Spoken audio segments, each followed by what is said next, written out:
Hello, Mr. Jangildi. Thanks for joining. This is perfect. We just want to check your mic quickly before we start the session.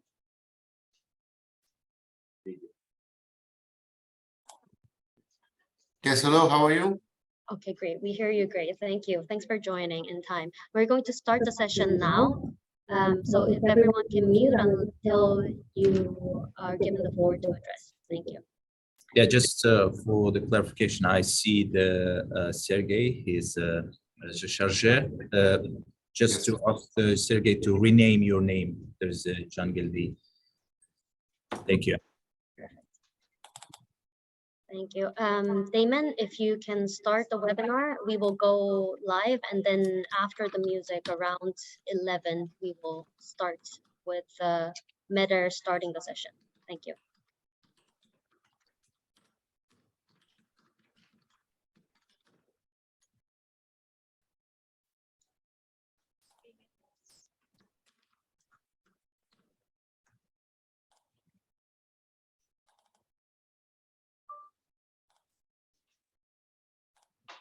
Oh, yeah, I did. It's for the delay.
Welcome everyone.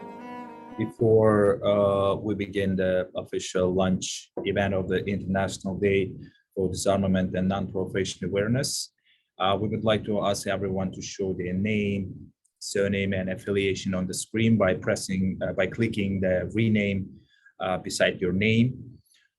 This would be particularly helpful when we open the floor later for comments and questions following the panel discussion. Thank you. With that, I will pass the floor to the permanent representative of Kyrgyzstan, Ms. Aida Kasmali. Ambassador, you have the floor. Good morning, good afternoon, and good evening to you all, and welcome everyone to this first launch event for the International Day for Disarmament and Non-Proliferation Awareness. My name is Aida Kasmalieva, permanent representative of the Kyrgyz Republic to the United Nations, and I will be co-moderating today's event with my colleague, Mr. Meder Utibayev, Minister Counselor and Deputy Permanent Representative of the Kyrgyz Republic to the United Nations. This launch event is co-hosted by the Permanent Mission of Kyrgyz Republic to the United Nations and the United Nations Office for Disarmament and Disarmament Affairs to mark the new International Day. On the 7th December 2022, the General Assembly adopted a resolution proclaiming 5th of March as the International Day for Disarmament and Non-Proliferation Awareness, recalling the promotion of peace and security as one of the main purposes and principles of the UN, and reaffirming the role and commitment of the United Nations and its member states to take concrete steps to the goals of multilateral disarmament and arms limitation. As the main sponsor of the resolution, we are proud to present the new International Day, whereby all member states, the organizations of the United Nations system, civil society, academia, the media, and individuals are invited to promote better awareness and understanding of disarmament issues among the public and most notably young people. We hope that the new International Day will offer each and every individual an opportunity to dream of a world free of weapons of mass destruction and armed violence, and reflect on one's role to achieve the goal. The event will consist of 3 parts. There will be opening remarks by 3 distinguished speakers, followed by a substantive panel discussion by 5 discussants, after which the floor will be open for guests to provide comments or ask questions to the panel. With that, it is now an honor to introduce a video message by His Excellency Mr. Jeenbek Kulubayev, Minister of Foreign Affairs of the Kyrgyz Republic, for his opening remarks.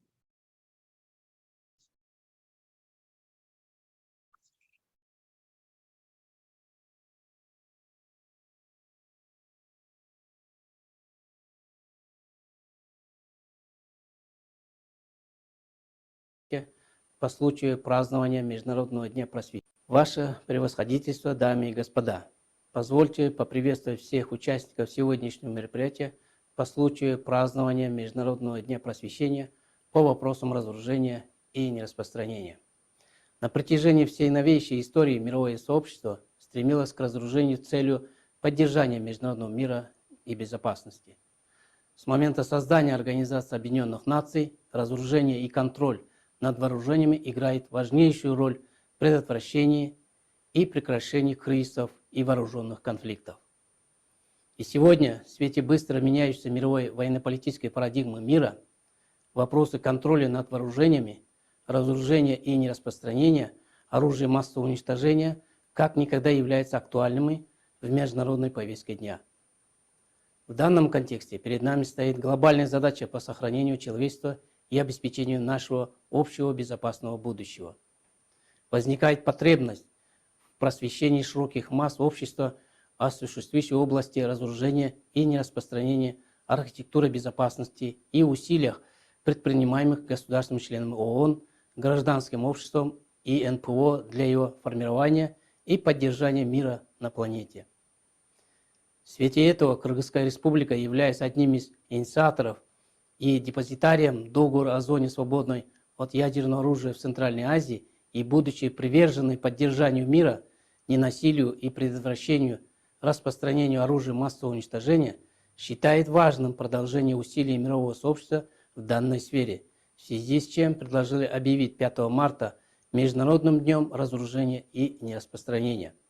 7 декабря прошлого года Генеральная ассамблея ООН единогласно поддержала эту инициативу и провозгласила новый Международный день. Мы считаем, что образование является недооцененным средством в вопросах создания мира и проведения процесса разоружения.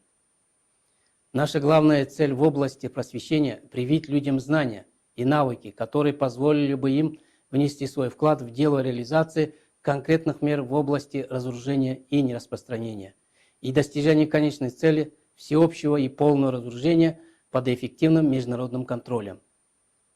Мы надеемся, что ежегодное празднование Международного дня станет позитивным импульсом для активизации информационно-просветительской работы и включения в существующие национальные общеобразовательные программы в различных уровнях, в вопросах разоружения и нераспространения, а также предоставит возможность на регулярной основе рассматривать конкретные и практические меры по выполнению рекомендаций доклада Генерального секретаря под названием «Исследование ООН по образованию в области разоружения и нераспространения». Дамы и господа, Кыргызская республика подтверждает центральную роль Организации Объединенных Наций в области разоружения. Мы также признаем важный вклад, который могут внести гражданское общество, научные круги и средства массовой информации в данную деятельность. Как отмечает генеральный секретарь Организации Объединенных Наций в своем докладе, наша общая повестка дня в течение 75 лет Организация Объединенных Наций объединяла мир вокруг решения глобальных проблем. Мы также разделяем позицию генерального секретаря о необходимости вернуть в центр внимания разоружения и контроль над вооружениями в целях снижения стратегических угроз со стороны ядерного оружия. Разоружение и нераспространение остаются неизменными инструментами для создания среды безопасности, благоприятной для обеспечения человеческого развития, как это закреплено в Уставе Организации Объединенных Наций. Мы должны продолжить нашу совместную работу во имя мира в соответствии с Уставом Организации Объединенных Наций и международным правом. Благодарю вас за внимание. I thank Minister Cembe Kulubay for the congratulatory remarks. Now I have the honor of introducing the United Nations Under-Secretary General and High Representative for Disarmament Affairs, Ms. Izumi Nakamitsu, for her opening remarks. Your Excellency, the floor is yours. Thank you very much, Madam Ambassador. Your Excellency, Mr. Kurosi, President of the 77th session of the United Nations General Assembly, Your Excellency, Mr. Kubayev, Minister of Foreign Affairs of the Kyrgyz Republic, Your Excellency, Madam Kazmaeva, Permanent Representative of the Kyrgyz Republic to the United Nations, Excellencies, distinguished guests, ladies and gentlemen, and dear friends. Allow me to start by expressing my sincere appreciation to the permanent mission of the Kyrgyz Republic for their leadership in pioneering the International Day for Disarmament and Non-Proliferation Awareness. This really could not have come at a more critical time. Our world today is facing multiple challenges. Geopolitical tensions are continuing to rise, while distrust is replacing dialogue. Military expenditures are on the rise. Violent conflicts are multiplying with devastating consequences. Enshrined norms and commitments against the use of weapons of mass destruction are at risk of eroding. Cyber and outer space are becoming potential domains of conflict. All of these new and emerging threats are redefining the disarmament landscape. In such challenging times, we have no room for complacency. All segments of our societies have a role to play. And the starting point is raising awareness. Building awareness amongst all stakeholders is paramount for fostering an informed global citizenry and for developing inclusive and effective solutions. This means that we must reach out beyond our traditional audiences. Raising awareness for disarmament and non-proliferation lies at the core of the work of my office. We fully recognize that a key means of strengthening engagement with stakeholders is education. At their core, the aim of education efforts is to inform and educate a broad spectrum of audiences on the role and value of disarmament in the achievement of sustainable peace and security, and to endow and empower individuals with the knowledge and the skills for the ultimate goal of general and complete disarmament. Over 20 years ago, the United Nations Secretary General presented a report on disarmament and non-proliferation education that provided recommendations for action by a number of stakeholders. Since then, the subject has only grown in relevance and recognition as the urgency of this field became increasingly evident. To strengthen the sustainability and the impact of such efforts, my office published its first disarmament education strategy last year. These endeavors strive to generate pathways for inclusive dialogue and participation, as well as opportunities to contribute to policymaking and programming. On the role of young people, the General Assembly resolution that underpins the International Day we celebrate today recognizes the key role young people can play in disarmament. In 2019, we launched our youth outreach initiative, Youth for Disarmament. Over the past 3 years, this initiative has provided numerous opportunities to enhance both education for disarmament and education about disarmament for young people. The ultimate goal is to raise awareness amongst tomorrow's leaders on how disarmament efforts contribute to enhancing peace and security, as well as to inspire their action for change. These efforts create a rippling impact towards building awareness and advancing a culture of peace. My office also undertakes a wide variety of information and outreach activities, serving as a global and regional point of reference on disarmament, arms control, and non-proliferation for the wider public. We provide unbiased, up-to-date, and relevant information through our websites and social media channels. Each year, we launch the United Nations Disarmament Yearbook, which allows readers to effortlessly navigate through an overview of key developments and trends from the past year. Other publications focus on technical and topical issues, as well as spotlight the views of civil society to further inform debates on disarmament issues. And the permanent disarmament exhibition at the United Nations headquarters in New York draws thousands of visitors per year from all over the world. We want to ensure that these tools are fit for purpose and have an ever-growing reach. And of course, we also continue to facilitate the participation of civil society in disarmament-related meetings and collaborate closely with non-governmental organizations. Now, each of these efforts embodies the spirit of today's occasion by seeking to promote better awareness and understanding of disarmament issues amongst the practitioner and public at large, as well as provide the opportunity for everyone to meaningfully participate and contribute to these endeavors. As acknowledged by the Secretary General, all of us have a role to play in raising awareness about critical importance of disarmament and non-proliferation as investment in peace and in our future. To conclude, I would like to leave with you a proverb that notes, "There can be no peace without understanding."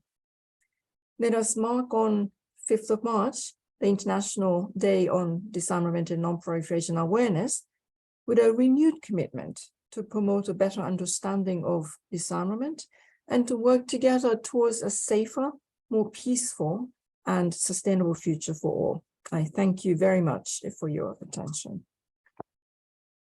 Thank you very much, High Representative Nakamitsu, for your remarks and for reminding us of the critical role disarmament and non-proliferation education, the empowerment of youth, and the participation of civil society have in furthering peace and security.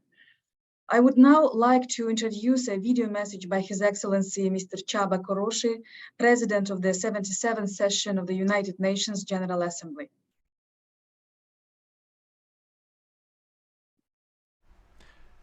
Distinguished delegates, almost 80 years ago, humanity was confronted with the most devastating weapons ever invented.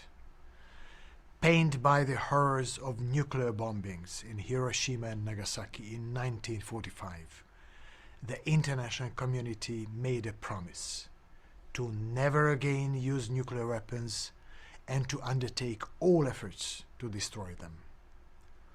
This month, we mark 53 years since the entry into force of the Treaty on Non-Proliferation of Nuclear Weapons. Yet we are in a time of grave danger. The doomsday clock is at 90 seconds to midnight, and the shadow of nuclear warfare is once again looming large. That is an unconscionable threat with potentially catastrophic global implications. Let me be clear, a nuclear war cannot be won and should never be fought. I urge all member states to uphold their commitments towards nuclear disarmament and non-proliferation and continue to work together to overcome mistrust.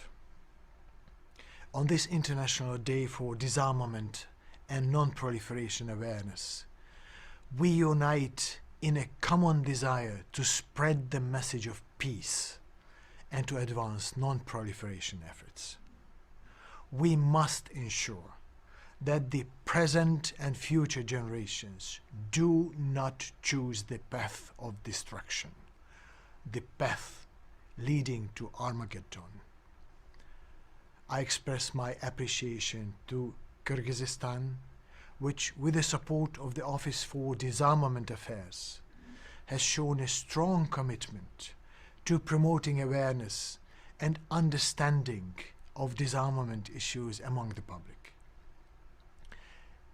In this time of unprecedented challenges, let us take action to prevent the worst errors that humanity could ever make.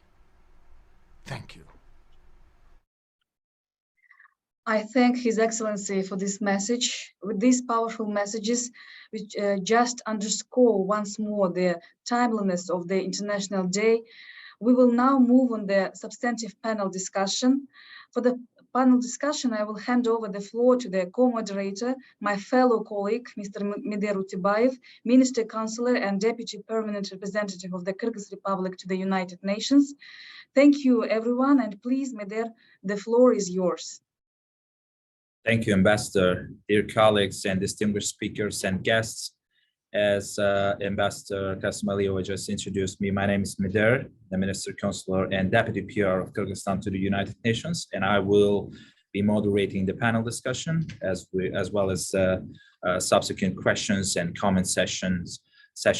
I'm excited to present the panelists that they are with us today, who have diverse experience in the field of disarmament and non-proliferation.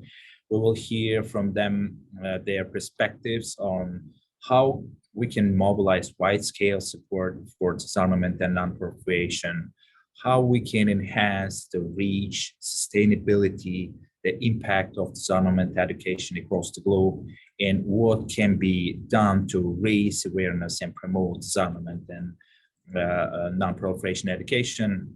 I would now turn to our first panelist, His Excellency Ambassador Ishikane Kimihiro, Permanent Representative of Japan to the United Nations. Ambassador, the floor is yours. Well, thank you, moderator, and I thank Ambassador Kasmalieva for inviting me to this wonderful event. I would like to start by welcoming the successful adoption of the GA resolution to establish a new International Day for Disarmament and Non-Proliferation Awareness, which is a milestone in promoting better awareness and understanding of disarmament and non-proliferation issues among the public, especially young people. I think it's very important.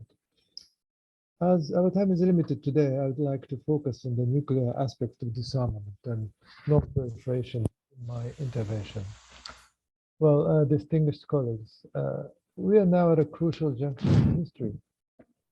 The global nuclear disarmament and non-proliferation regime faces serious challenges due to greater divisions in the international community. For Russia's threat to use nuclear weapons and its recent announcement to suspend its participation in the New START Treaty, as well as North Korea's continued nuclear program, are matters of great concern for all of us. These alarming trends demonstrate that it is more important than ever for the international community to redouble its effort to revive momentum for nuclear disarmament and non-proliferation. And raising awareness and promoting a better understanding of the realities of nuclear weapons use is critical in achieving this goal.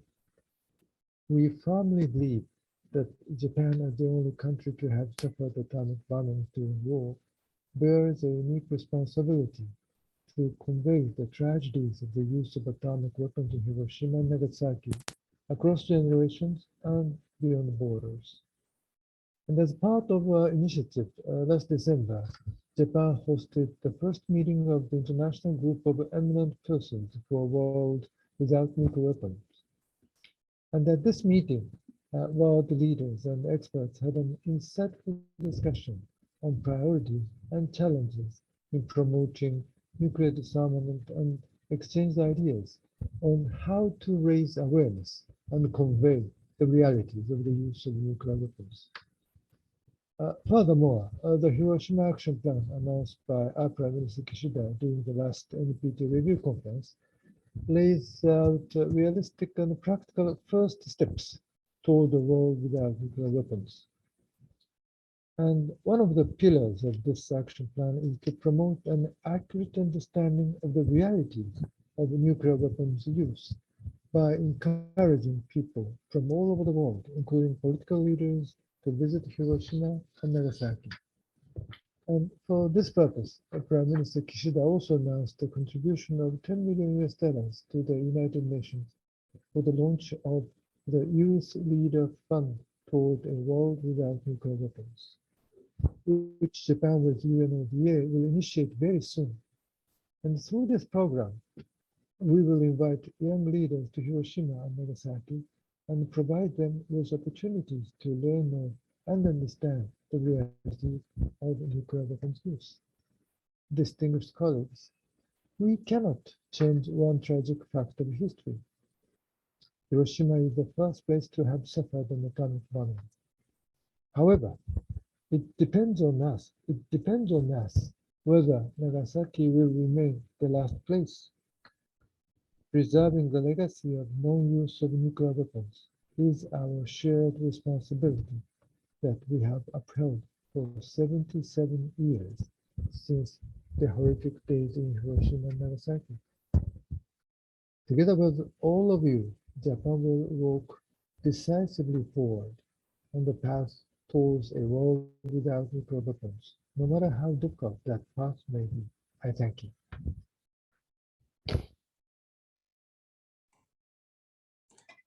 Thank you very much.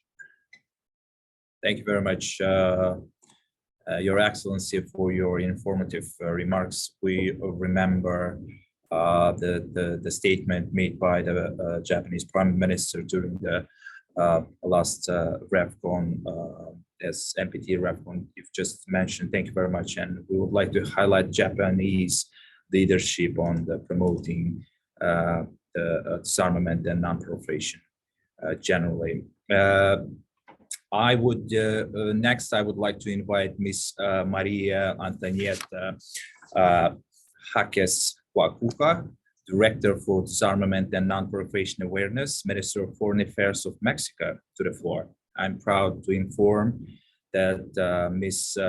Jaques has a wide, long experience as a disarmament expert. She served as a disarmament expert at the mission of Mexico to the United Nations here in New York for a long time, and also at the Foreign Minister of Mexico as a representative of your country at the Agency for Prohibition of Nuclear Weapons in Latin America and the Caribbean, and others, of course. Thank you for joining us.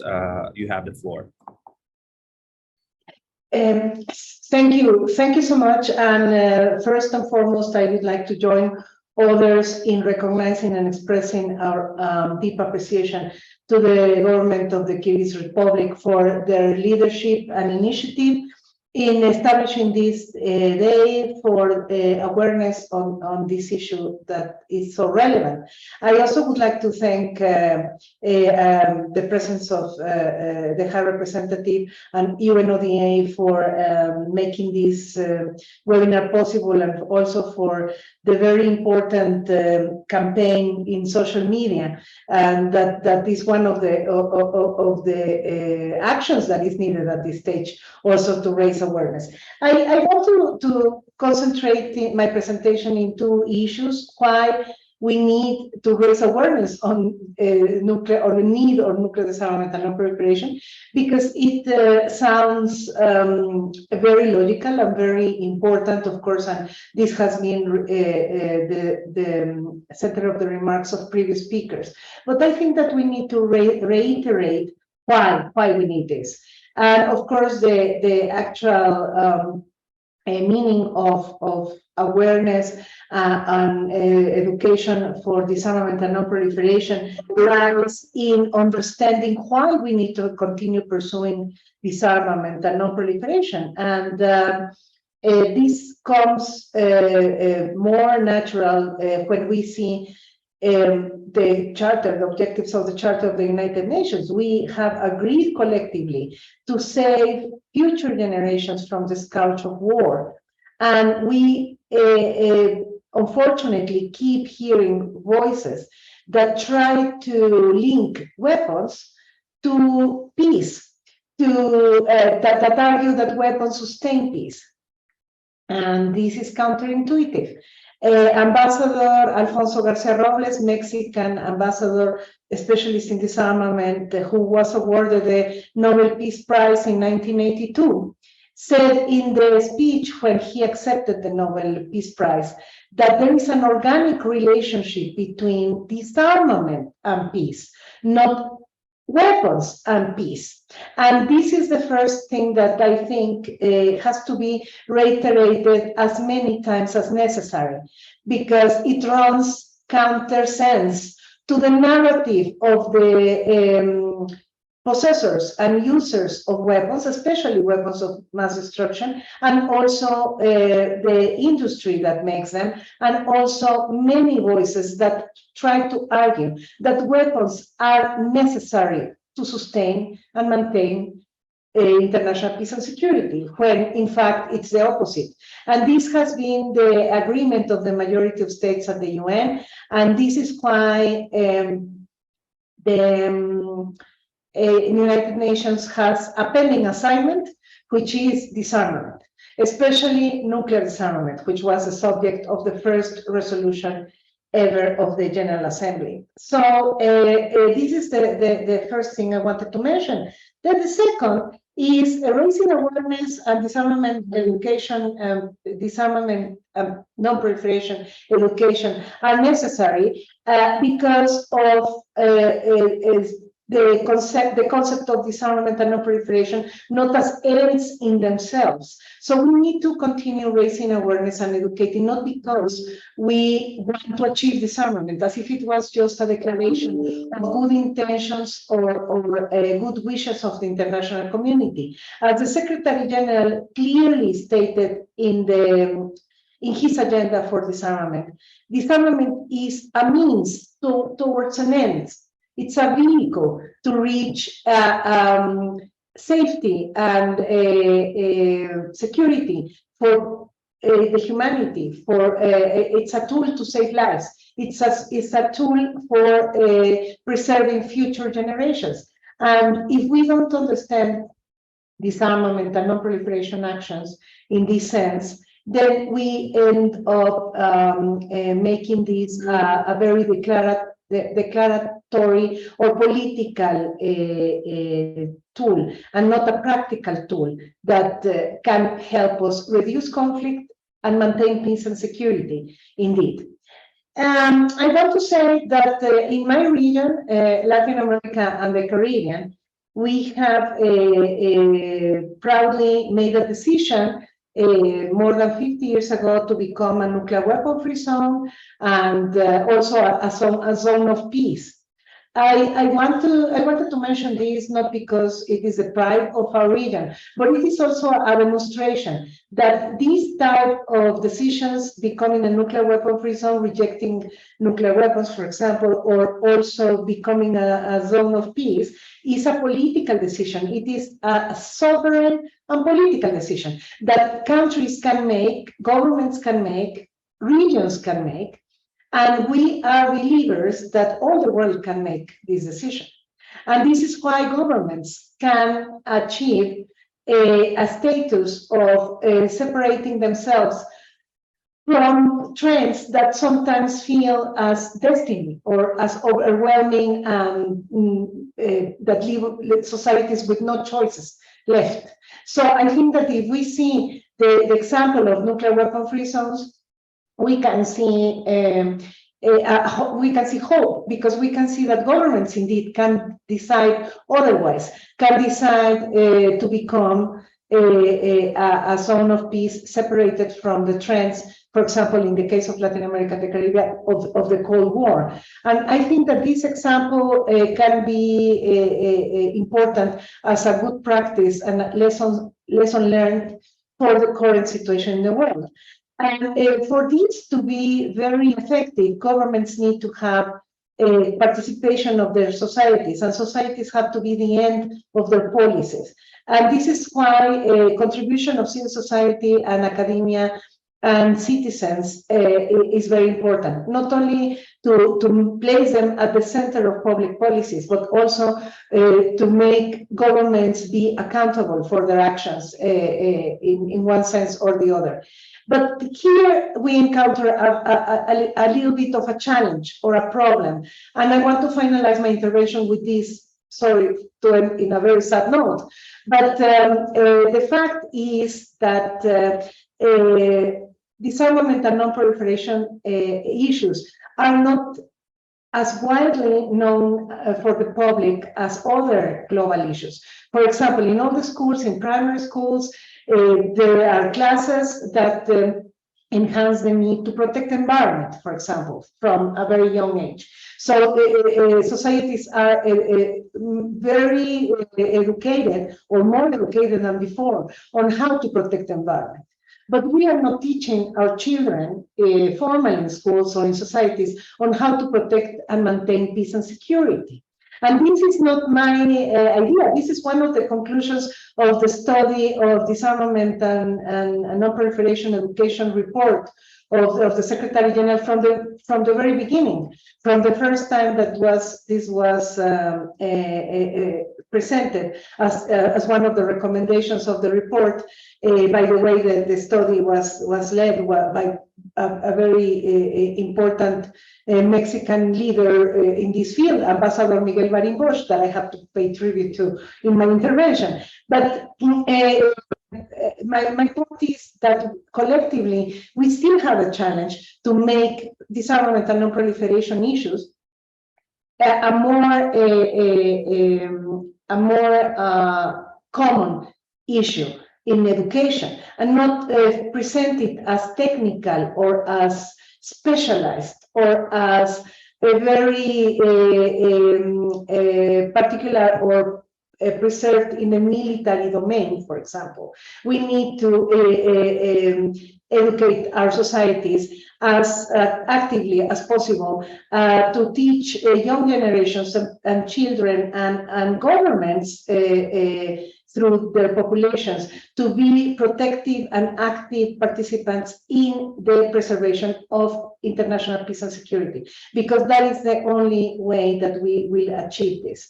And I want to finalize my intervention by saying that this is a challenge, certainly, that we need to continue working on. And this is why this day, international awareness for education and for the goals of disarmament and non-proliferation becomes very relevant. But we don't have to make it just a day. We need to keep working the 364 resting days on this issue, informing the public and making them aware of their contribution and their active role in maintaining peace and security, and not to leave that only in the hands of the UN as an abstract concept, but to really make them participative in this goal, in achieving this goal.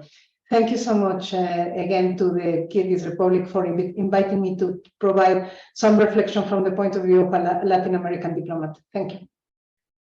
Thank you very much, dear Tony, for having reiterated the importance of what this International Day stands for and for sharing your personal experience, what the Latin American, Caribbean are doing in terms of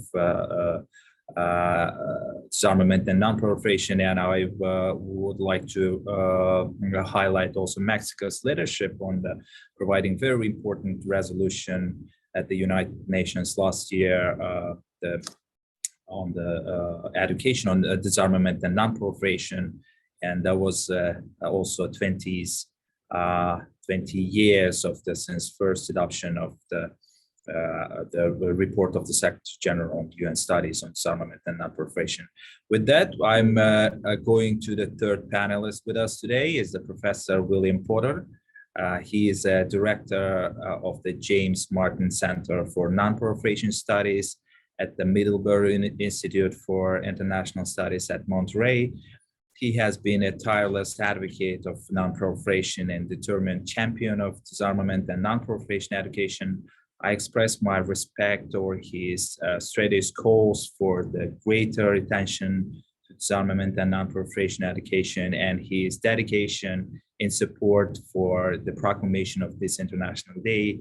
Dr. Porter, please, you have the floor. Thank you so much, Midir.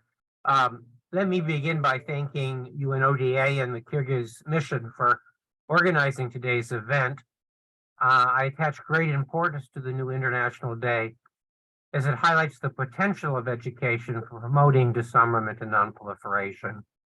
I'm especially pleased to be involved in today's event as I had the opportunity over 20 years ago to participate as an ex officio member of the UN Experts Group on Disarmament and Non-Proliferation Education, led by Miguel Marin Bosch, as Tony noted, and also was privileged to serve as a member of the Kyrgyz delegation to the 2002 NPT Preparatory Committee meeting, when it first proposed language on disarmament and non-proliferation education in the NPT context that was reflected in the chair's factual summary of 2002.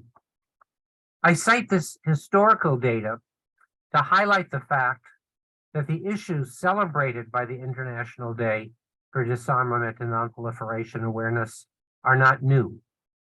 In fact, they've long generated widespread support among a diverse group of non-nuclear and nuclear weapon states. However, regrettably, this support has led to relatively few concrete actions. Why is it that states in the General Assembly and in the NPT review process have routinely voiced support for the 34 recommendations made by the Secretary General's Experts Group on Disarmament and Non-Proliferation Education, but have been very slow to implement the recommendations?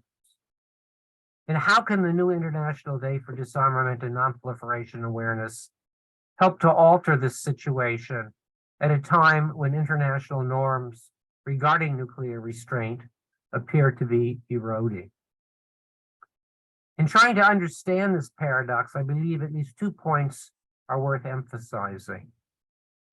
The first pertains to the key assumption underlying the experts group's recommendations, and really the basis for the agreement among a very diverse group of 10 representatives. And that was the need to promote the development of critical thinking skills among all audiences. In other words, the focus should be on striving to teach how to think about peace and security issues, not what to think.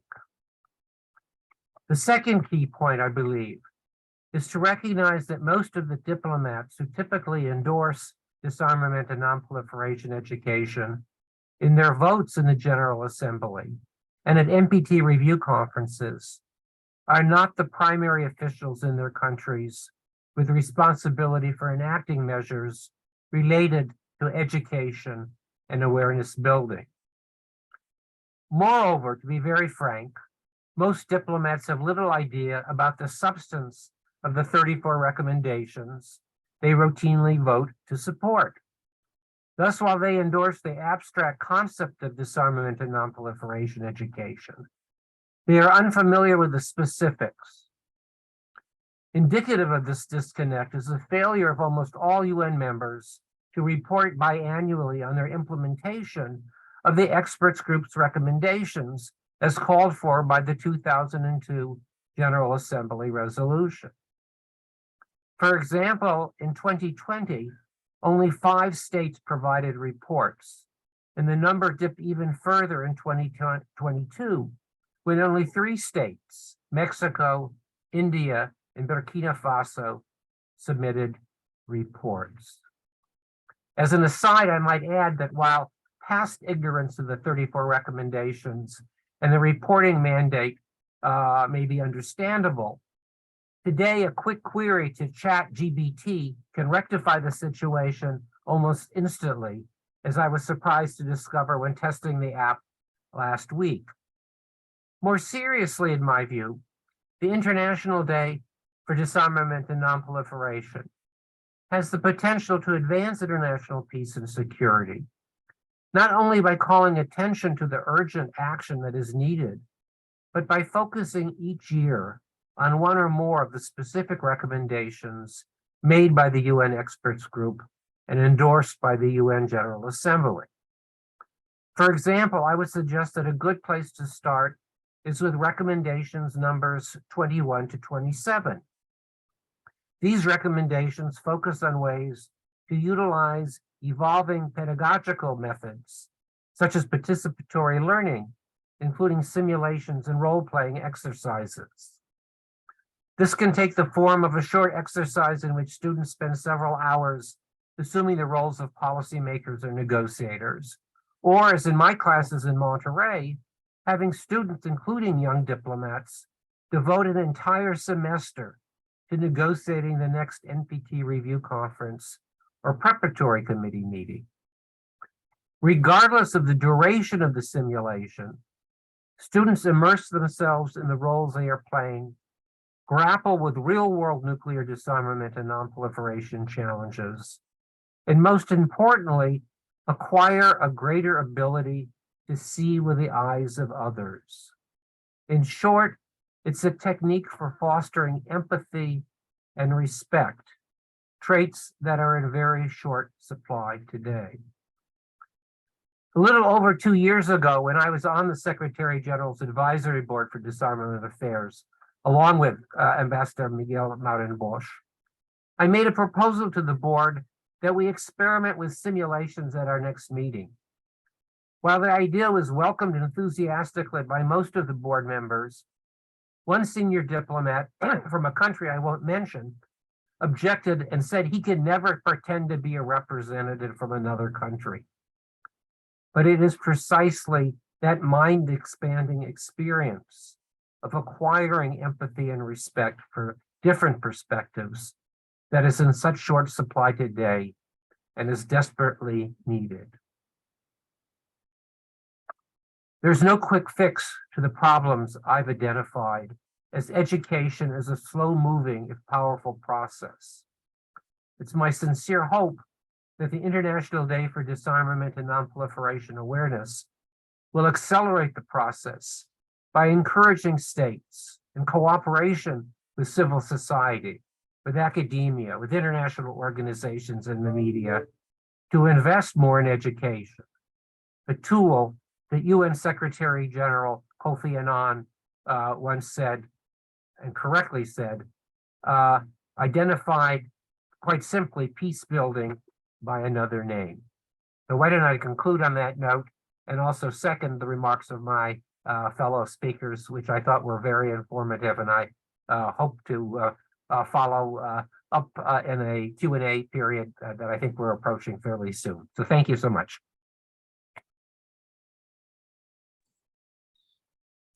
Thank you very much. Thank you for Professor, for sharing your thoughts, which clearly. With that, it is my great pleasure to present our next guest, Ms. Naomi Ekpoki, one of the UN Youth Champions for the Disarmament Training Program by the UN Office for Disarmament Affairs. Following her participation in the Disarmament Training Program, she has been conducting workshops in her local community on disarmament, non-proliferation, and arms control to impart her knowledge on the ground. Naomi, you have the floor, please. Right, thank you. Mr. President, Your Excellencies, ladies and gentlemen, thank you for the opportunity to speak to you all today. In today's world, there are over 1.8 billion young people, the largest ever generation of youths in history. And to recognize the important role of young people as key agents of change, the UN Office for Disarmament Affairs launched its youth outreach initiative called Youth for Disarmament in 2019. And through an array of activities, the initiative tries to engage, educate, and empower young people with the aim of facilitating their meaningful participation in the field of disarmament and non-proliferation. Such activities aim to enable inclusion, to build platforms, and to ensure collaboration. As a UN Youth Champion for Disarmament myself, I participated in a 2-year-long training program with 9 other youth leaders from around the world to learn about the general principles of disarmament, non-proliferation, and arms control. Together, we heard from a range of experts from think tanks, civil society organizations, and the diplomatic field, as well as completed several online courses on topics related to disarmament.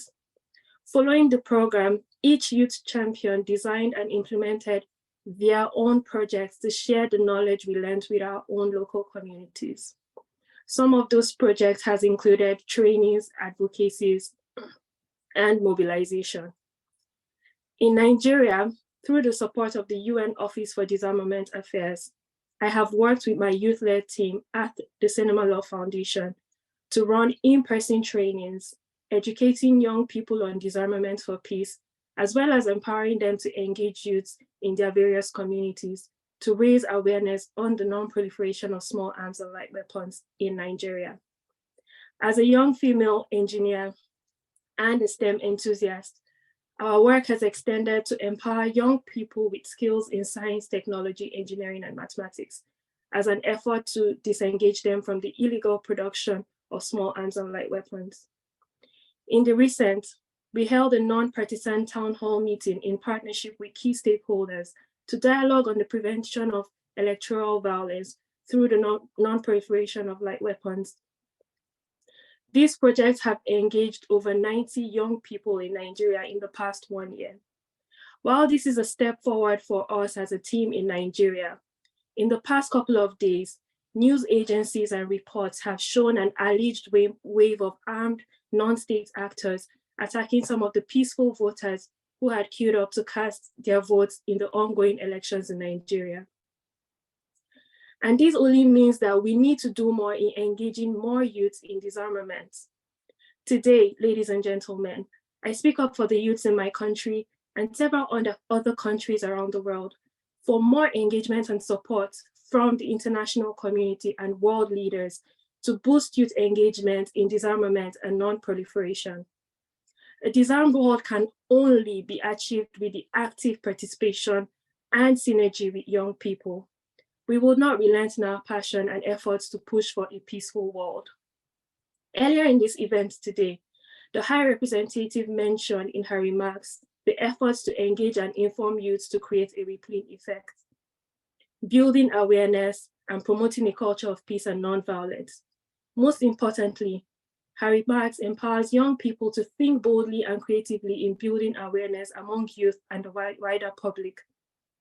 As we prepare for the UN Summit for the Future in 2024, we must continue to empower young people with the agency and innovation to raise awareness and mobilize action for disarmament through our ideas and projects. Young people would inform, inspire, and drive the transformation we seek. The youth of today have the tremendous force to bring about change in the world. On the first ever International Day for Disarmament and Non-Proliferation Awareness, let us continue to champion the role of youth in their efforts to a better understanding on disarmament and non-proliferation, and build towards a more secure and sustainable world for current and future generations. Thank you once again for bringing a very youthful perspective to this event, and thank you for having me speak on behalf of young people all over the world. Thank you also to the Youth for Disarmament Initiative. Thank you, dear Naomi Koki, for your intervention and for having highlighted the importance of youth engagement, which is very important. As we approach the last speaker of panel discussion, so I would like to invite guests to already start sharing their comments or questions using the open chat platform. As we had indicated prior to the opening, we encourage guests to add their name, surname, and affiliation to their profile. With that, ladies and gentlemen, we will feature a video message by Ms. Mere Tulau, manager of Reverse the Trend Pacific, Marshallese Education Initiatives Pacific Champion of Fiji, as a tangible example of what awareness raising can bring to further disarmament.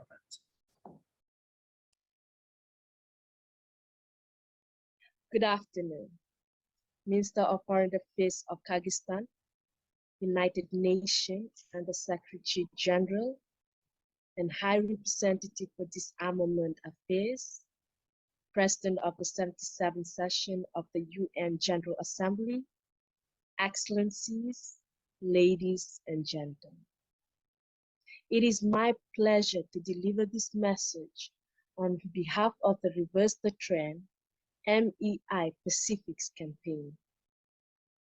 We would like to thank Kyrgyzstan for introducing the resolution, and we are pleased that the UNGA adopted the resolution which established this International Day.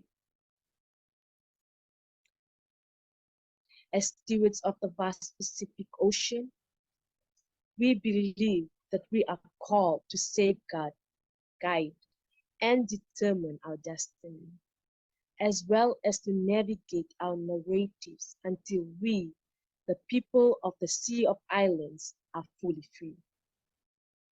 Nuclear armed states detonated 322 nuclear bombs in the Pacific, which caused significant humanitarian and environmental damage. Unfortunately, many Pacific youth are unaware about the devastating environmental and humanitarian impact of nuclear weapons. So a world free of nuclear weapons is a key component for our Sea of Islands. Not only will it allow our people and next generation to be free, but also to finally live peacefully on our islands. To do so, this remains a long process and requires dedication and commitment. This is why disarmament and non-proliferation awareness need to be stressed to our young people. Moving beyond the Pacific community, we firmly believe that all youth need to engage into peer-to-peer dialogues about establishing a world free of nuclear weapons. It is imperative that all young people hear the facts and commit themselves to a peaceful world. Youth involvement in the nuclear justice movement can be done in numerous ways, one of which is to join youth initiatives centered on raising awareness about the Treaty on the Prohibition of Nuclear Weapons and other key international disarmament and non-proliferation treaties. As duty barriers of our future and future generation to come, our advocacy and campaigns are built upon foundation of peace and unity, and we are united in seeking protection, genuine security, and vital for the spiritual, cultural, and economic base of our lives, and we will protect it at all costs. This is why we welcome the International Day for Disarmament and Non-Proliferation Awareness. Vinaka Vakalev.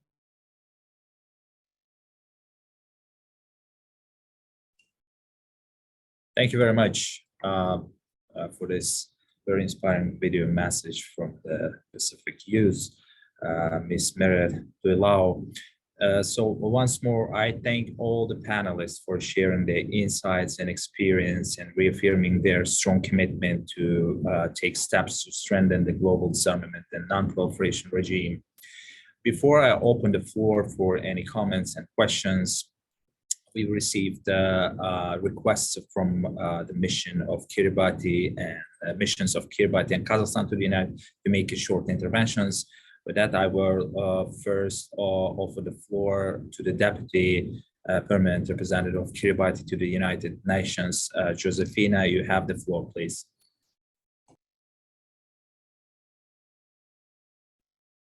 Thank you so much.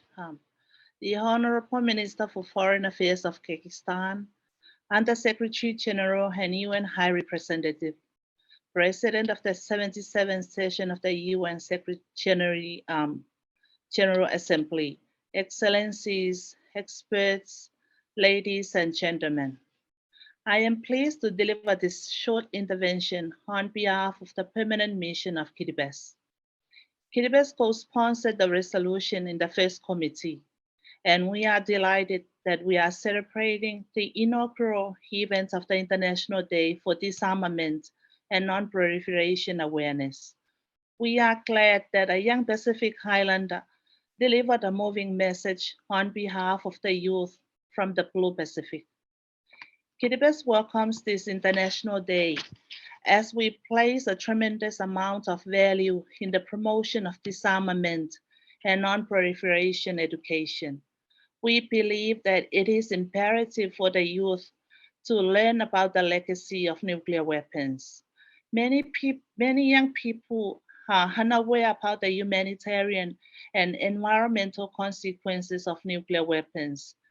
As our Youth Pacific rep highlighted, many young people do not realize that the Pacific region suffered from more than 300 nuclear weapons. It is important that young people engage in peer-to-peer dialogue with one another. This approach ensures that young people become involved in international peace discussions and may one day become diplomats who will negotiate key nuclear disarmament and non-proliferation treaties. Due to our strong commitment to supporting youth, Kyrgyz frequently interacts with Pacific youth on disarmament and non-proliferation education. We encourage them to share their perspectives on multilateral treaties, including the Treaty on the Prohibition of Nuclear Weapons, with their friends and the general public. As we commemorate this International Day, we urge all states, civil society, and youth to interact with the survivors and visit sites impacted by nuclear weapons, including one of our islands, Christmas Island, to understand the gravity of nuclear weapons. To conclude, it is essential for all states and the youth to come together and support a world free of nuclear weapons. Thank you. Thank you very much, DPR of Kiribati Ambassador.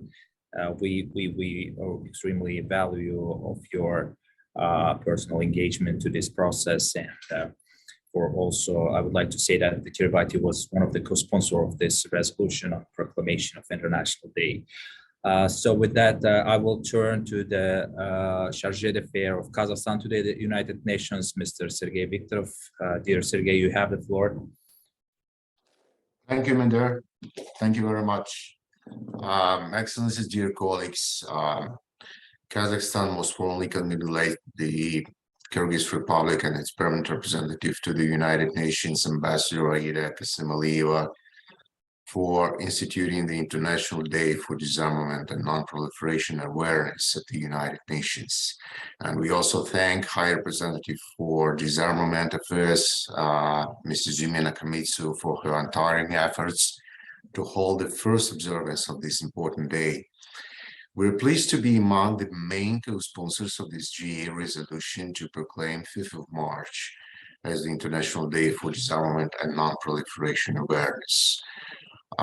Coinciding with the day when the Treaty on the Non-Proliferation of Nuclear Weapons entered into force, today's event, it is an important reminder that nuclear weapons continue to be of primary concern owing to their destructive power and the threat that they pose to humanity.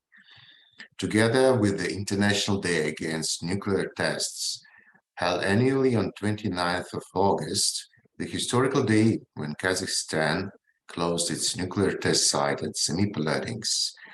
The two events, based on the peaceful trajectories of the initiating countries, Kazakhstan and Kyrgyzstan, prove that nations can live in peace and harmony without nuclear weapons. On the 26th of September, the International Day for the Total Elimination of Nuclear Weapons, we further reinforce our efforts for a more robust determination to achieve our common aspirations of freedom from fear and threats. Today, we can reflect on the importance of the NPT.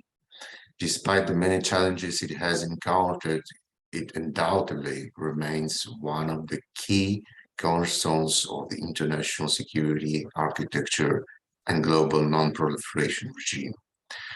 We're all aware that as long as there is a place in the war for nuclear weapons, there is simply no absolute guarantee for their non-use. Today is the day when we stand steadfast with the Kyrgyz Republic, countries of Central Asia, and others around the world to uphold and implement the NPT and other related nuclear disarmament instruments. Such solidarity and determination are the sure course for the total abolition of nuclear weapons and non-proliferation of all WMDs. With the current escalating threats and dangers of the nuclear arms race and the frightening destruction they can inflict, all these above-mentioned 3 international days point to the need for all of us to resolutely safeguard people, planet, peace, and prosperity if we have to achieve our common agenda goal and the new agenda for peace.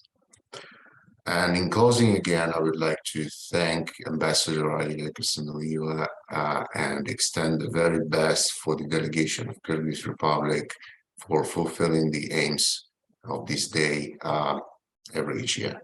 Thank you. Thank you, dear Sergei, for your comments. And I just want to really highlight the Kazakhstan's leadership. We are a part of nuclear weapons-free zone in Central Asia. And of course, there's no doubt that Kazakhstan is also showing the leadership on the nuclear test ban issues, and which is really big issue. So thank you very much. And Kazakhstan was one of the main co-sponsor of this resolution. With that, that was the last speaker on my list, and now we will move to address some comments and questions posted on the open chat for our. Before I will read the questions and pass the floor to our panelists, I just want to say that His Excellency Ambassador of Japan, Mr. Kimihiro, commented that thank you, Kyrgyz mission, for organizing such a meaningful event and having me as one of the speakers. I apologize for having to exit shortly for another engagement. If there's any questions addressed to Mr. Kimihiro, we will be addressed later to the organizers. So I remember there was some questions to the Japanese PR, and he commented that they will get back to you. So with that, we have questions from Radio Free Asia. So we are under unprecedented threat in terms of nuclear weapons, as speaker said. There's also speculation that the DPRK may conduct the 7th nuclear test. How can we prevent North Korea development of nuclear weapons as regional and world crisis? And what's the role do young people have? So with that, I'm going to pass the floor to maybe Ms. Hakes and Professor William Porter. Yeah, you want to comment on this?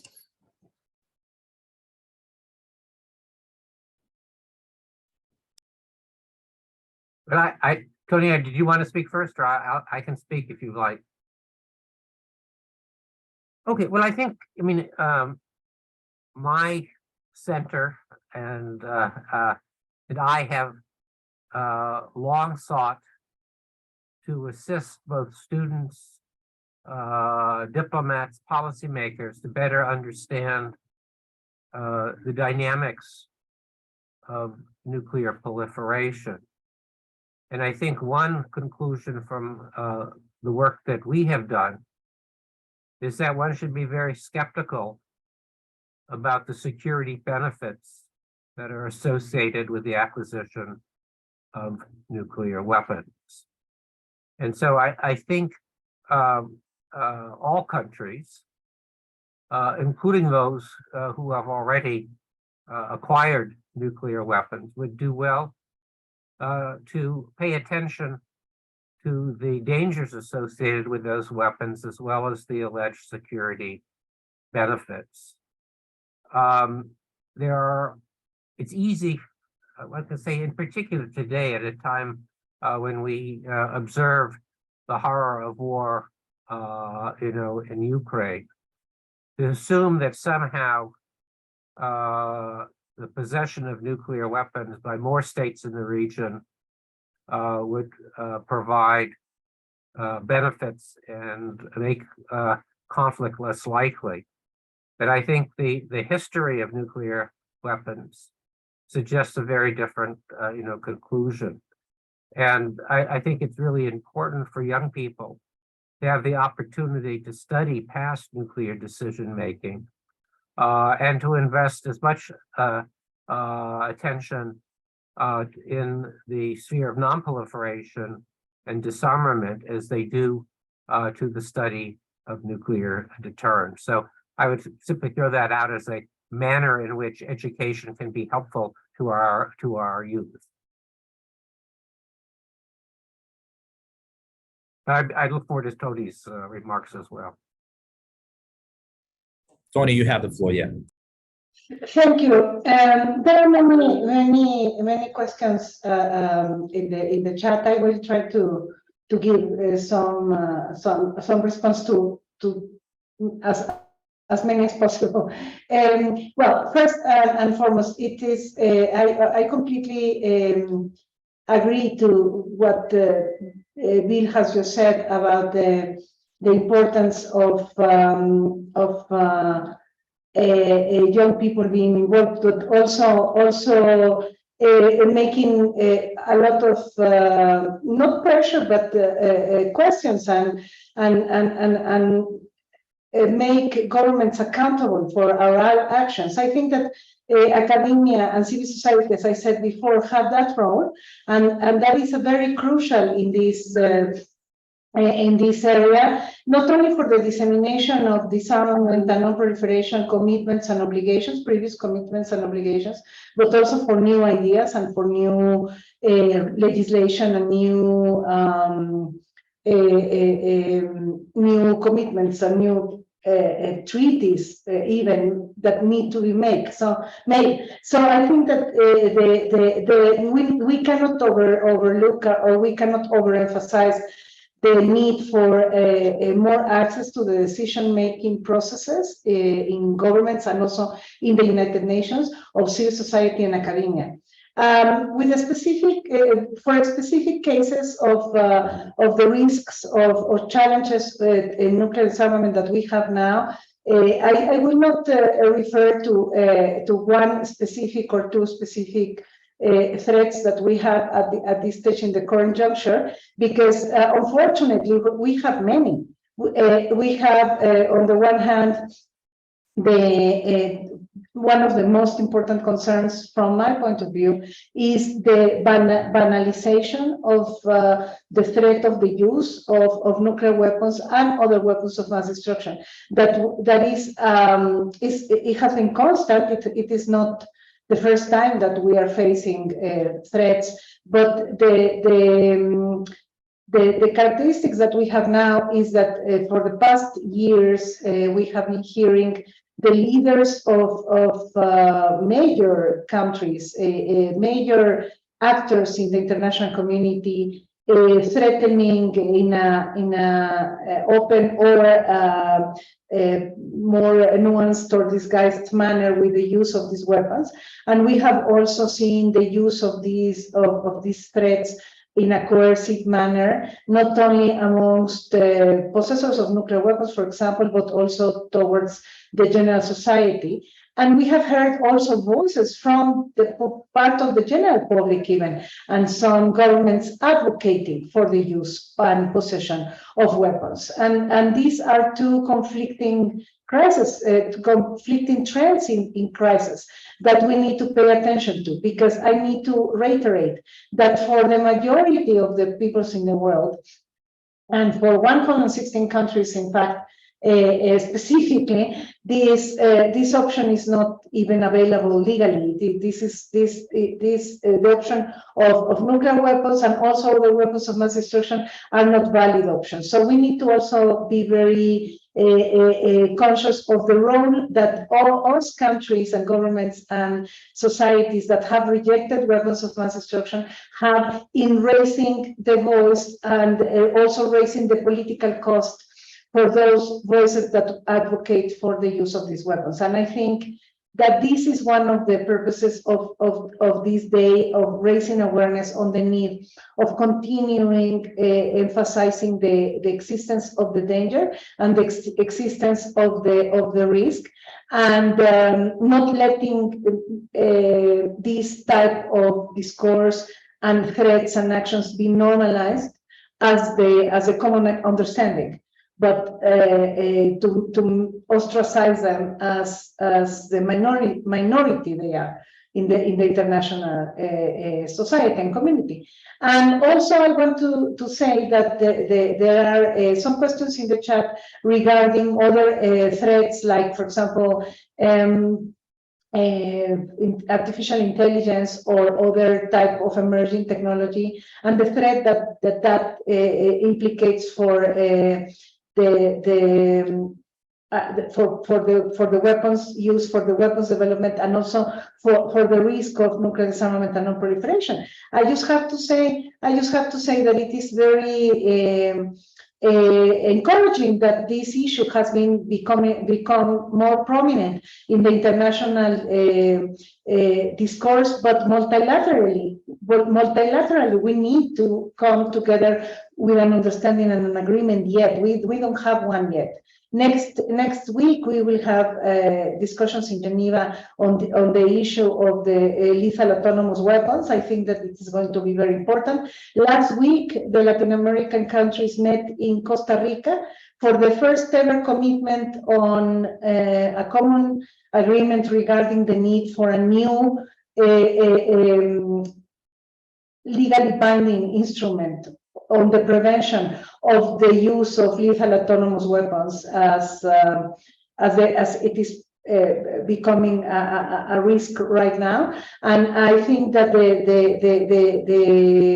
the merging of the risks between the liberal use of artificial intelligence and robotics and technology, information technology needs to be addressed in a holistic manner that involves a lot of disciplines, including the disarmament sections, the human rights sections, and the implications for the international humanitarian law. So that's why Latin America and the Caribbean are coming very strong on this issue. And I have to also recognize and pay tribute to the Costa Rican leadership on that issue. But we don't have a lot of treaties. We still need to have treaties. The reason why we need treaties on this issue and more implementation of the treaties we have is that historically, the nuclear disarmament, for example, or the disarmament and non-proliferation efforts have been preceded by legally binding instruments that are clear on prohibitions and restrictions. And this is crucial, and this is important to mention, because when we talk about nuclear disarmament or disarmament of other weapons of mass destruction, we are talking about prohibition and destruction and elimination. And this has been more evident and more clear in conventional weapons of indiscriminate nature, but not as clear as in weapons of mass destruction. And we need to continue working on concepts, continue working on what the societies consider as important aspects to be developed in the normative sphere, so that we can apply and make public policies according to these concepts. There is another question regarding a General Assembly resolution on no first use and formalization of negative security assurances. I want to address that very briefly. I think that there is a need to be very clear about what the majority of the peoples of the world want. As I said before, most of the countries of the General Assembly have rejected already weapons use, and not only not first use, but all groups of nuclear weapons, even as a rhetoric tool. So that is the majority of the world, or majority of the countries of the General Assembly. Nevertheless, presenting a resolution and presenting a new decision of the General Assembly requires a lot of work of consultation among states, and try to balance a lot of political considerations that might not have to do with the issue of nuclear disarmament and non-proliferation. And this is why the raising awareness on the need of the goal, which is maintaining international peace and security, is very crucial when we talk to other parties about disarmament. This is not just an end in itself, as I said before. Thank you, Mother. Thank you, Ms. Hake. So, ladies and gentlemen, since we are receiving the questions from our chat box, and we have only 10 minutes for this, I will separate in two groups and ask for our panelists to comment them. So we have from Yusuf Dominic, who commends Naomi for an amazing presentation on use, and is also a Nigerian youth working with the international physicians for the preventive of nuclear war. So they ask about how to engage with other initiatives from youth for disarmament, and what actions can young people to take to raise awareness on disarmament. And I will ask Naomi to answer this question. And the other question is From Cloud, Professor Porter, can you please add Tony's response on what regulation are being implemented in terms of military use of the artificial intelligence to enable international peace? So in connection to this question, I have my own question to maybe Tony. Throughout your career, you have been a strong campaigner and champion for disarmament and non-proliferation awareness. So over the past 25 years, how have you been seeing the field of disarmament education develop and progress? And what impact has social media and other technologies had in reaching beyond the traditional audiences? So I pass the floor to Naomi, and then I will ask the Professor Porter, and then Ms. Hakes. So please. Okay, thank you so much for the kind words. And yes, so to engage more with the in disarmament activities, you can definitely visit the Youth for Disarmament.org, which is an initiative of the United Nations Office of Disarmament Affairs. So feel free to visit the website. There's like, we usually have a lot of activities going on. And personally, that was how I really got active in disarmament initiatives. So currently there's the Click Disarm campaign going on to mark the first ever International Day for Disarmament and Non-Proliferation Awareness. So that's currently on, and you could join that activity. We also have the Leaders to the Future series, which is going on. Of course, selection for that is currently over, but usually at the Youth for Disarmament Initiative, efforts are usually made to bring in more initiatives to engage youth. So please sign up on the website. And if you're in Nigeria, I host frequent workshops with my team, and you can reach me through the Youth for Disarmament Initiative as well. Instagram, Facebook, I'm on social media, so we could connect and work more with the Youth for Disarmament Initiative. Thank you so much. Thank you very much. And we are going to the Professor Porter about the artificial intelligence questions. Yeah, I'll answer that. And I also would like to address the question that you directed to Tony. So I think it's so difficult to anticipate how artificial intelligence will evolve. I mean, it's exploding.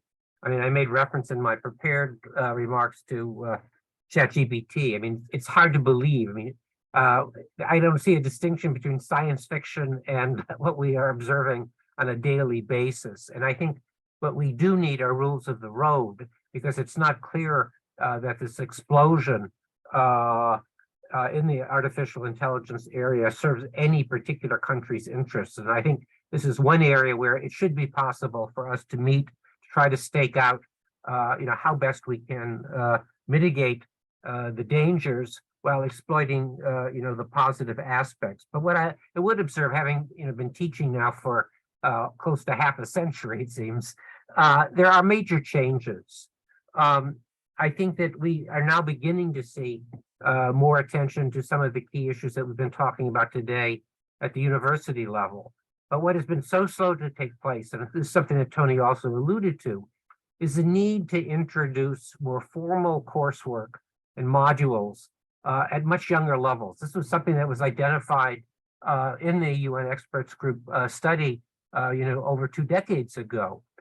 We tend to, I think, underestimate the ability of young people to grasp these issues, and we have to provide them with an opportunity to learn. So we have a program called the Critical Issues Forum that brings together American students, high school students and teachers from around the world, including from Russia, from Japan, and elsewhere. This has to be done on a much larger scale. And the last point I will mention with respect to new tools. I mean, we're talking about technologies which in the past were only at the disposal of a few national governments. Today, I have those same tools on my computer, in front of me, as do our students. I think there's reason to be concerned about some of these developments, but it's also a form of empowerment for people around the world to challenge the assessments that are made by national governments to kind of probe in all different spheres, but we have to learn how to use these. And so we are trying to teach our students how to use geospatial imaging, 3D modeling, targeted social media, data analytics. All of us need to be equipped in these areas. And so I would really love to see us talk about, maybe in the context of this International Day, how we can harness these new tools for purposes of promoting disarmament and non-proliferation. Thank you very much, Professor Porter. And I will ask Tony to take the floor and ask my question. And just, I will very ask to be very brief because we have a very limited time. So we have the more questions, and we will try to have the comments and them to the second part. Thank you. Thank you for the question.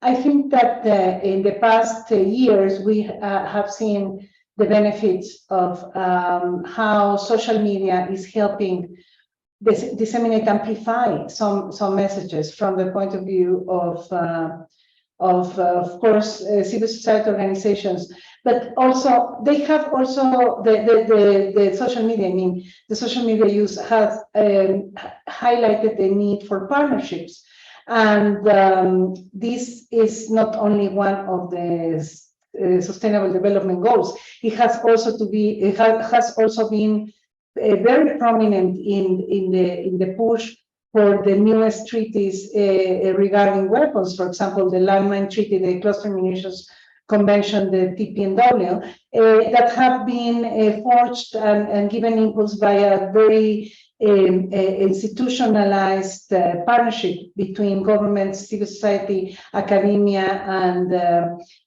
members of the public and the organizations and the international organizations. So these partnerships have a field to play in, which is the social media. This is very interesting. It has been very prominent, and in international relations, the trends are somewhat slow, but we have seen the explosion of this amplification of the messages in social media very recently prominently. But this is not enough. I think it is important to highlight once again, what Bill has just said, and I said before, that we need to include more issues regarding peace and security and the relationship with weapons, availability of weapons, from small arms and light weapons to nuclear, in the curricula of schools, even primary schools and young children's education. And unfortunately, this is a challenge for all the governments, even the governments like mine, which is an advocate for disarmament that has really pushed for these issues for years. So in the past 25 years, as you said, we have seen a change, a positive change, because more people are involved in amplifying the messages. But we still need governments to be involved in the education department in order to highlight the active participation of society in peace and security. I also want to finalize my comment saying that the big change that we have had with social media, and that we need to make use of it, to profit from it, is that we have the immediate response and the immediate reaction from the public to national policies and to national actions. And this has to serve in two ways. One is, of course, to see the approval or acceptation of policies, but also it is also a tool for accountability, because governments have to be really accountable to their societies and to the international society. Thank you. Thank you very much, Tony, this for your comments and remarks. Ladies and gentlemen, we have a very few comments, and I just want to read Jasir from DPR of Nicaragua.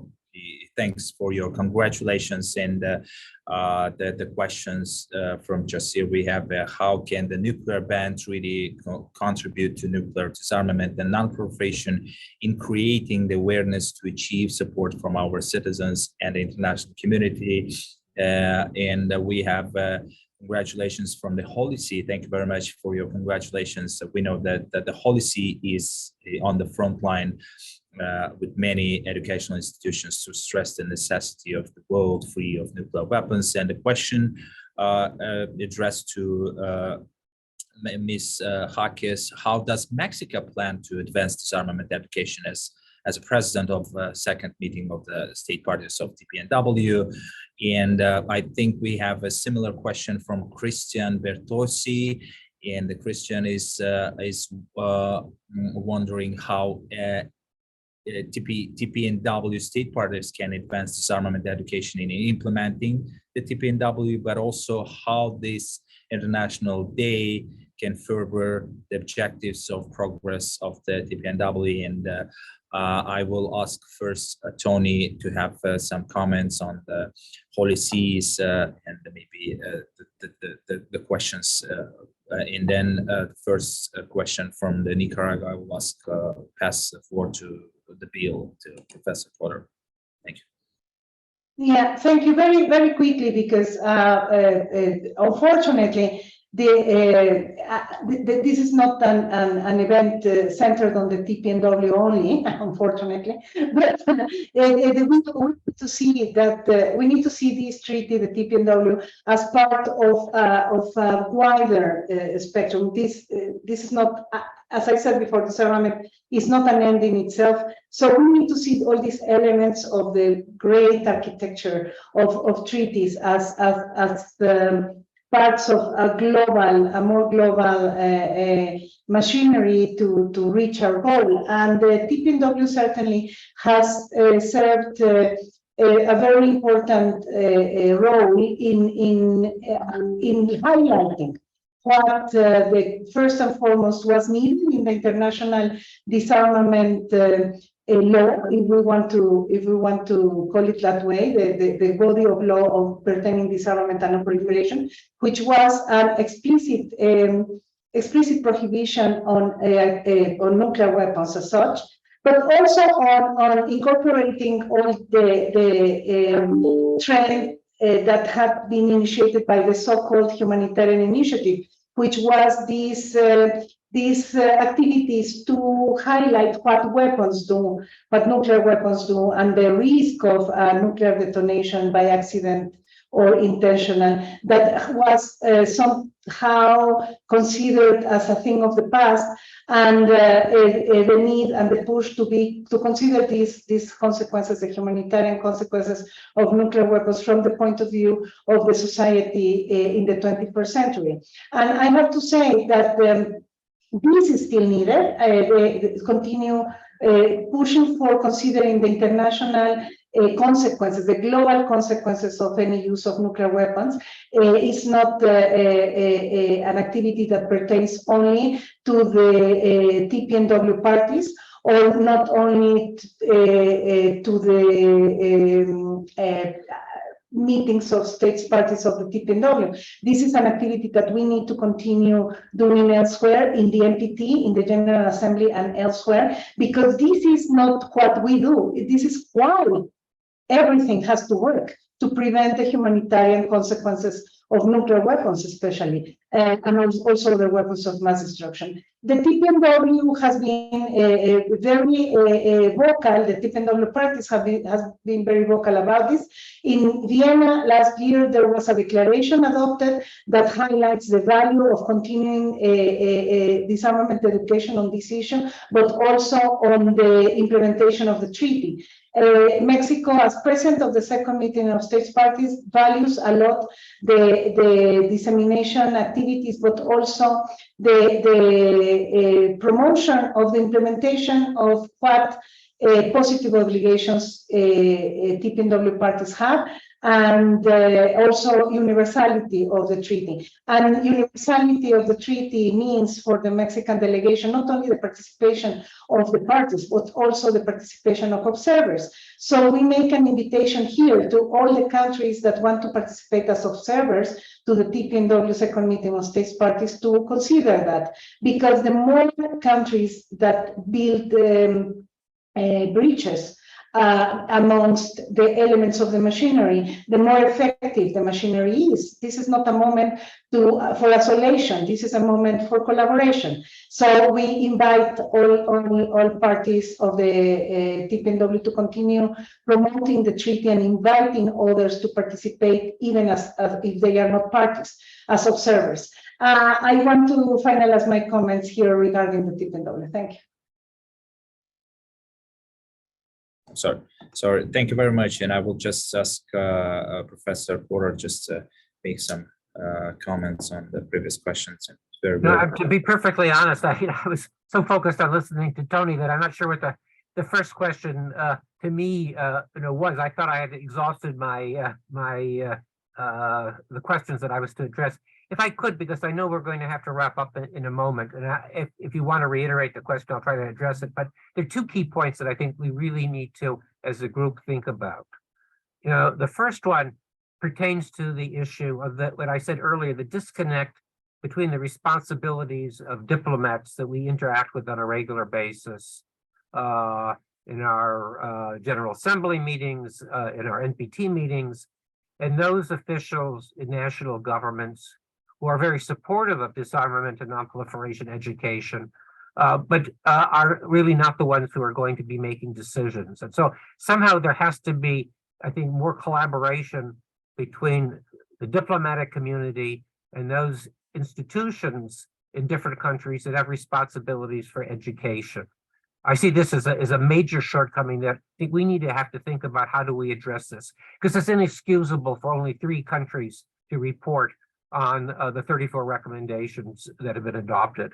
And the second thing that I would urge us all to do is to begin thinking later this afternoon, if you're in my time zone, or later, or maybe tomorrow, if you're in another time zone, is how we can move forward with this very important day, which has now been embraced by the international community, so that when we celebrate this event a year from now, rather than having 170 or whatever participants, we actually have thousands of individuals around the world, perhaps not all engaged in a virtual discussion, but in regional meetings, in national meetings, in high schools, in colleges, in different kinds of organizations, who understand what this day is about and begin to focus on some of the issues.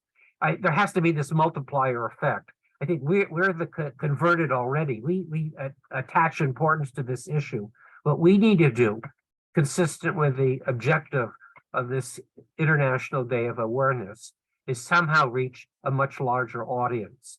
And unless we begin to think about that immediately, I don't think we're going to be successful. So I'd like to maybe conclude my remarks on that note. And if people want to reach out to me, privately, I'm pleased to respond to other questions. Thank you very much. As we are coming to the end and we have to wrap up our today's discussion, I would like to thank our panelists for their wonderful comments and their insights and answering the questions. I think that was just a launching event, and we were very brief. And I see from the chat box some of the congratulations from the countries, from the missions. I would like to thank all of them for their wishes and kind words. This is Nicaragua, Costa Rica, Tajikistan, Holy See, Sri Lanka, Malaysia, India, and others. If I missed, I'm very sorry. If we missed some questions, we're very sorry.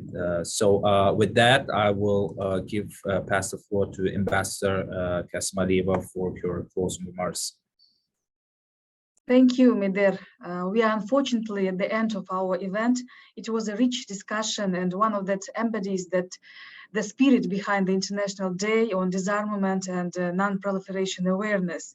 It bodies well for what we want to achieve, and I am confident that the interest of this event today is reflective of the determination there is to play a role in engaging, raising awareness, and educating so that anyone can play a role in disarmament.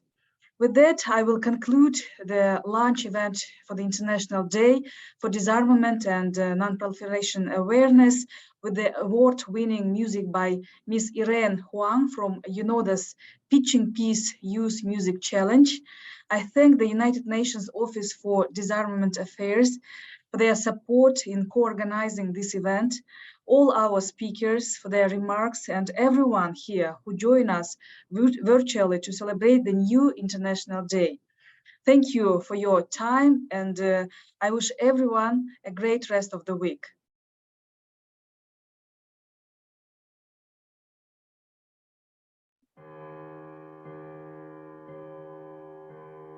Mm-hmm.